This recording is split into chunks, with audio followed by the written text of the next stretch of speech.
ओम उमा महेश्वराय नमः। आप सभी का हमारे YouTube चैनल पर हार्दिक स्वागत है। आज सुने पूर्णिमा व्रत की पौराणिक कथाएं। पूर्णमासी, अमावस्या और संक्रांति तीन बहनें थीं। पूर्णमासी और संक्रांति तो धनवान थी, पर बेचारी अमावस्या बड़ी गरीब थी। अमावस्या ने एक दिन अपने बेटे और बहुओं से कहा, चलो कुछ दिन पूर्णमासी बहन के यहाँ रह आए। पूर्णमासी बहन से मिलना भी हो जाएगा और कुछ दिन वक्त भी कट जाएगा। अमावस्या अपने परिवार को लेकर पूर्णमासी के घर चली। पूर्णमासी ने इन सबको अपने घर की ओर आते देखकर अपनी बहू से कहा, तुम्हारी मौसी दल बल से आ रही हैं। मैं पड़ोस में जा रही हूँ। जब वे आएं तो उनसे कह देना कि मैं कहीं बाहर गई हूँ। उनके लिए मटर की दाल और ज्वार की रोटी बना लेना। इतना समझा बुझाकर पूर्णमासी चली गई। अमावस्या अपने बेटे बहुओं को लेकर पहुंची। पूर्णमासी की बहुओं ने उनका कोई स्वागत नहीं किया। अमावस्या ने पूछा, बहू बहन पूर्णमासी कहाँ गई हैं? तो बहुओं ने कहा, मौसी हमको मालूम नहीं कहाँ गई हैं। ऐसा उत्तर सुनकर अमावस्या उल्टे पांव वापस जाने लगी। तब पूर्णमासी की बहुओं ने टोका, मौसी न हो तो खा पी कर जाना। अमावस्या बोली, बहू अब मैं संक्रांति बहन के घर जाऊंगी और वहीं खाना पीना करूंगी। ऐसा कहकर अमावस्या अपने परिवार के साथ चल दी। थोड़ी देर में संक्रांति के घर पहुंची। संक्रांति बहन अमावस्या को देखकर बड़ी खुश हुई। बड़ी आव भगत के साथ सबको घर के अंदर ले गई और प्रेम से पूछा, बहन आज कैसे आना हुआ? अमावस्या ने कहा, हम लोग पूर्णमासी बहन के यहाँ गए थे। वहाँ हमारा अपमान हुआ। घर वापस ना जाकर हमने सोचा कि तुम्ही से मिलते चलें। वैसे तो तुम जानती ही हो कि हम कितने गरीब हैं। संक्रांति ने उन सबको बड़े प्रेम से रखा। अमावस्या संक्रांति के यहाँ 2-1 महीने रही। इसके बाद अपने घर लौटी। रास्ते में लक्ष्मी जी मिल गईं और कुछ दूर तक अमावस्या के साथ चली, फिर अपने घर चली गईं। लक्ष्मी ने अमावस्या के दुख से दुखी होकर अपनी कृपा भेज दी। अमावस्या अपने परिवार के साथ जब घर पहुंची तो देखा कि उनका घर धन धान से भरपूर है। किसी चीज की कमी नहीं, सब कुछ भरपूर हो गया। आराम से दिन बीतने लगे। कुछ दिन बाद अमावस्या ने सोचा, पिछली बार बहन पूर्णमासी से भेंट नहीं हुई थी, चलो चले, शायद इस बार भेंट हो जाए। इस बार अमावस्या अकेली ही गई। पूर्णमासी ने देखा कि बहन अमावस्या आ रही हैं। पूर्णमासी ने आगे बढ़कर उनका स्वागत किया। घर लाकर पलंग पर गलीचा बिछाकर बड़ी खातिर की। अमावस्या को बड़ा प्रेम भाव दिखाया। भोजन के लिए सोने की रत्न जटित चौकी रख दी। अमावस्या पलंग से उतरकर जमीन पर बैठ गई और जो गहना गुड़िया पहने थी उन्हें उतारकर चौकी पर रख दिया और कहने लगी, जेव रे सोनवा, जेव रे रूपवा, मैं का जेऊं नट के बुचवा। इतना कहकर अमावस्या अपने घर चली आई। उसी दिन से पूर्णमासी और अमावस्या में झगड़ा रहने लगा और तभी से दोनों बहनें मिल नहीं पाती। अब आइए सुने पूर्णिमा व्रत की दूसरी कथा। एक बुढ़िया थी। बुढ़िया नियम से पूर्णिमा का व्रत करती और तुलसी माँ की पूजा करती। बुढ़िया बहुत भक्तन थी। एक दिन आंधी आई, उसकी पूजा के सामान वाली डलिया उड़ गई। वह उठाने गई तो उसके हाथ में कांटा लग गया। कांटा लगने से उसके हाथ में फफोला पड़ गया। 9 महीने तक वह फफोला न फूटा न बहा। 9 महीने बाद जब वह फफोला फूटा तो उसमें से एक मेढक पैदा हुआ। बुढ़िया उसे पालने पोसने लगी। बड़ा होने पर बुढ़िया ने उसका विवाह किया। विवाह होने पर बहू आई। बहू बुढ़िया को सताने लगी। बहू बुढ़िया को खाने को रोज चूनी भूसी देती और अपने पति को अच्छा अच्छा खिलाती। वह था तो मेढक, पर रात में 16 वर्ष का सुंदर कुंवर कन्हैया बन जाता और दिन में मेढक के खोल में प्रवेश कर फिर मेढक बन जाता और घर भर में फुदकता फिरता। बेचारी बुढ़िया को इसका कुछ भी पता नहीं था। रात में जब बहू सो जाती तब बुढ़िया सोचती बिसूरती और बरबराती। न तुलसी की पूजा करती, न बयरिया डोलती, न डलैया उड़ती, न कांटा लगता, न भिचकुर पैदा होत, न बहुरिया आवती और न चूनी भूसी खाने को मिलता। लड़के ने अपनी पत्नी से पूछा कि अम्मा रात में क्या बरबराया करती हैं। बहू ने कहा, अरे बुढ़ी हैं, कुछ बरबराती होंगी दुनिया भर का प्रपंच। लड़का इसी प्रकार रोज पूछता और बहू इसी प्रकार उसे समझा देती। एक दिन उससे न रहा गया और उसी रूप में माँ के सामने जाकर खड़ा हो गया। वो भूल गया कि अपना खोल नहीं पहना है। देखा कि अम्मा अभी भी बरबरा रही हैं। उसने पूछा, अम्मा तुम रोज रात में क्या बरबराया करती हो? बुढ़िया ने देखा तो दंग रह गई। उसका मेढक बेटा 16 वर्ष का सुंदर कुंवर कन्हैया बना खड़ा है। प्रेम से बुढ़िया गदगद हो गई। उसकी आंखों से आंसू बहने लगे। थोड़ी देर में अपने को संभाल कर बोली, बेटा बड़ा छल किया, मुझे ये रूप कभी न दिखाया। मेढक की खोल में ही मैंने तुम्हें देखा, पर फिर भी संतोष किया। अब तो भेद खुल ही गया था। लड़के ने छिपने या भागने की कोशिश नहीं की।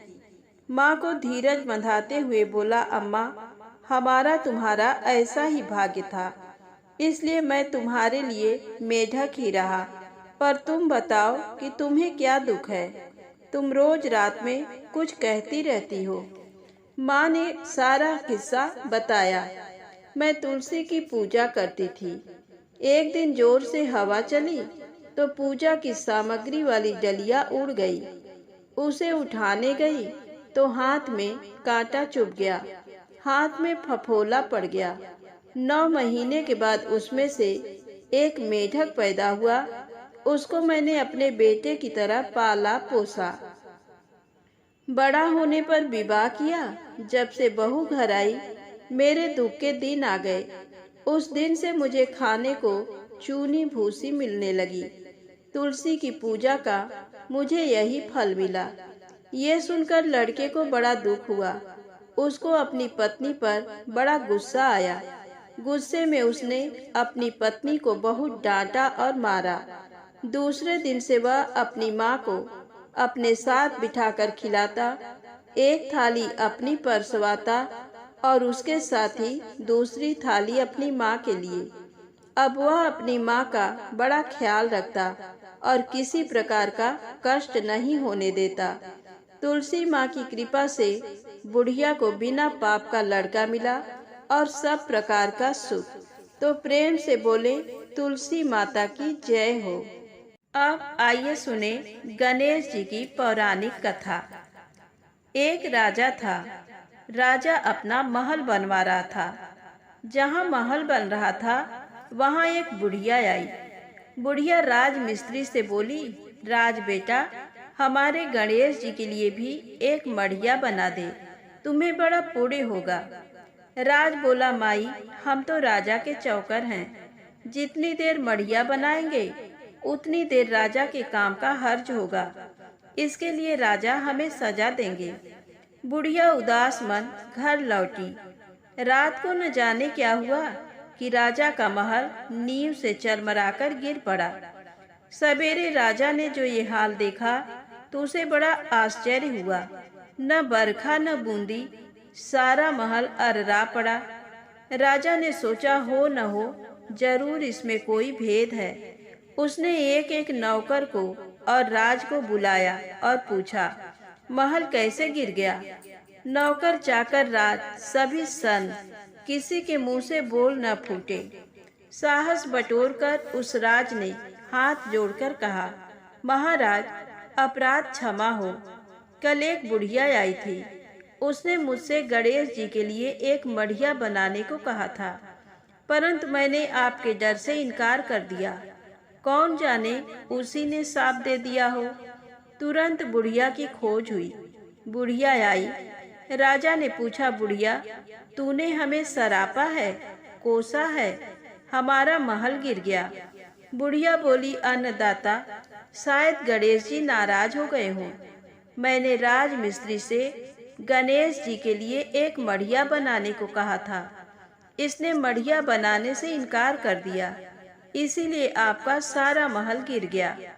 ये सुनकर राजा ने सबसे पहले गणेश जी का मंदिर बनवाया, उसमें गणेश जी की प्रतिष्ठा की और तब महल बनवाया।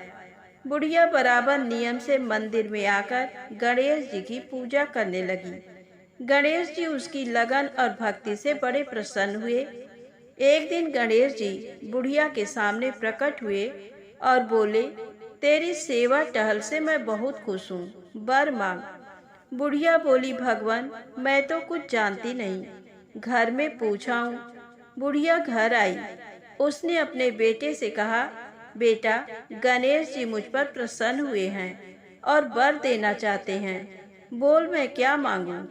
बेटे ने कहा, अम्मा, देख हम कितने गरीब हैं, तू गणेश जी से खूब सारा धन मांग ले। बहू से पूछा। उसने उत्तर दिया, अम्मा, धन क्या होगा, जब कोई बैपरने वाला नहीं है। तुम तो गणेश जी से पोते की मांग करो। बुढ़िया इन लोगों की स्वार्थ भरी मांगों को सुनकर बड़ी दुखी हुई। वो सोचने लगी कि दुनिया बड़ी स्वार्थी है। सबने अपने अपने मतलब की बातें तो सोच ली, पर किसी ने ये न सोचा कि अम्मा अंधी है, गणेश जी से अपनी आंखें मांग ले। किसी के फूटे मुंह से ये न निकला, अम्मा, अपने लिए आंखें मांग लो, ये मेरे बहू बेटे हैं। इसी तरह सोचती बिसुरती बड़बड़ाती गणेश जी के मंदिर की ओर चली। रास्ते में उसे बाल रूप में गणेश जी मिले। उन्होंने पूछा, माता जी, तुम्हें क्या चाहिए, क्यों बड़बड़ा रही हो। बुढ़िया ने बकते झकते सब कुछ बताया और कहा, पर तुम्हें क्या, जब मेरे बहू बेटे मेरे न हुए तो तुम मेरे लिए क्या करोगे। गणेश जी ने कहा, जैसे मैं कहूँ वैसे ही वर मांगना, सब ठीक हो जाएगा। बुढ़िया ने कहा, अच्छा बताओ। कहकर बुढ़िया ध्यान से सुनने लगी। बाल रूप गणेश जी ने कहा कि गणेश जी से वर मांगना कि भर नैन अपनी गोदी में अपने पोते को सोने के कटोरे में दूध पीते देखूं। ये सुनकर बुढ़िया बड़ी खुश हुई और जल्दी जल्दी मंदिर में पहुंची। पहुंचने पर गणेश जी ने पूछा, क्यों, पूछ आई। बुढ़िया ने कहा, हाँ भगवान। तब गणेश जी बोले, तो मांग। बुढ़िया ने कहा, भर नैन अपनी गोदी में अपने पोते को सोने के कटोरे में दूध पीते देखूं। गणेश जी हंसकर बोले, बुढ़िया, तू तो कुछ भी नहीं जानती थी और वर ऐसा मांगा कि मांगने में कुछ भी न छोड़ा, बड़ी चतुर है। अच्छा जाओ, जो मांगा सो दिया। गणेश जी की कृपा से बुढ़िया टकर टकर देखने लगी। घर धन धान्य से भर गया। बहू के 9 महीने बाद एक सुंदर सा बेटा हुआ।